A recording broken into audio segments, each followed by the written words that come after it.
Hindi mo ba naramdaman? Umuungol ka pa nga mahina lang. Mare, Uy, pare, aga mo ah. napadaan lang. Nagpares ako dyan sa kanto pantanggal ng hangover. Ah, Mare, blooming ka ngayon Iba talaga pag nadidiligan sa gabi no? ha? Anong dilig? Nasa trabaho si pare mo kagabi, paano madidiligan? Alam ko, kaya nga sumalisi ako kagabi. Wow naman! Ha? Ano ibig mo sabihin? Kunwari ka pa, Mare Alam kong naramdaman mo yon, nagtulog-tulugan ka lang. Ha? Hindi kita magets. Kagabi, di ba binimbang kita? Sana all. Hindi mo ba naramdaman? Umuungol ka pa nga mahina lang. Pero naiintindihan ko naman yun. Pare, hindi talaga kita magets.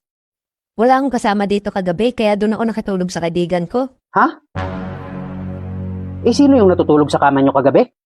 Lola ko yun. Dumating pala kagabi, manghihiram sana ng pera.